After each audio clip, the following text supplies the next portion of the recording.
Hello, नमस्ते, welcome. आपका अपनी शो क्रिएटिव किटी में स्वागत है।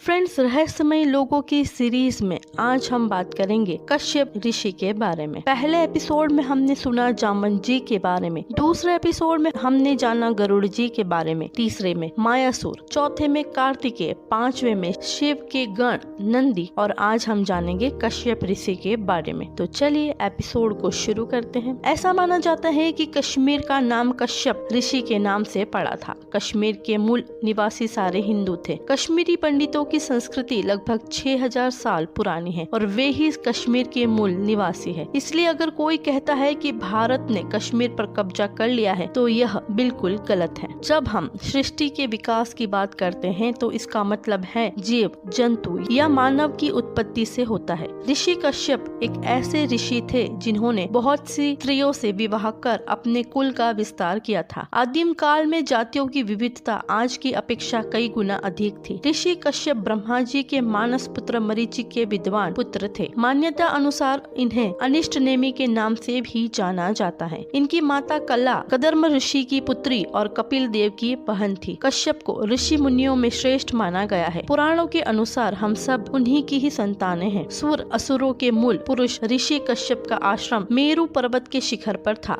जहाँ वे परम ब्रह्म परमात्मा के ध्यान में लीन रहते थे। समस्त देव, दानव एवं मानव ऋषि कश्यप की आज्ञा का पालन करते थे। कश्यप ने बहुत से स्मृति ग्रंथों की रचना की थी। भिन्न भिन्न स्रोतों से पता चलता है कि कैस्पियन सागर का नाम भी ऋषि कश्यप के नाम पर है। दरअसल एक बार समस्त धरती पर विजय प्राप्त करके भगवान परशुराम ने महर्षि कश्यप को धरती का यह भूभाग दान में दिया था। तब कश्यप द्वीप के नाम से उन्होंने मध्य एशिया में एक उपनिवेश स्थापित किया। हिस्ट्री ऑफ पर्सिया खंड 1 पृष्ठ 28 के अनुसार कश्यप सागर उनकी सीमा के भीतर था। महर्षि कश्यप ने कश्यप सागर के किनारे अनेक विकास कार्य संपन्न किए। महर्षि कश्यप के द्वारा ही कश्मीर बसाया गया था। हिमालय के उत्तरी पश्चिमी कोने पर सर्वाधिक ऊंचाई वाली पहाड़ियों का जो कोण बनता है उसकी एक भुजा कराकोरम पर्वत और दूसरी भुजा हिंदू कुश पर्वत है। कराकोरम पर्वत महर्षि कश्यप के ही अधिकार में था। अफगानिस्तान की ओर से आने वाली और कुर्रम दर्रे से होकर बत्रू जिले में होती हुई सिंध नदी में मिल जाने वाली सुप्रसिद्ध कुर्रम नदी महर्षि कश्यप की ही आधिकारिक सीमा में थी। कश्यप पर्वत, जिसे आजकल काकेशस पर्वत कहा जाता है, उसकी चोटी पर महर्षि कश्यप कठिन साधनाओं और तपस्या किया करते थे। इस चोटी को कश्यपतुंग के नाम से भी जाना जाता है। आज भी उनके नाम पर विख्यात कश्यप सागर, क्रोमो नदी, कुर्रम पर्वत और कुर्माचल प्रदेश आदि उनकी यशस्वी कीर्ति गाथा का उद्घोष करते हैं। आई होप आपको आज का ये एपिसोड पसंद आया होगा। अगले एपिसोड में हम जानेंगे केसरी और सुग्रीव के बारे में।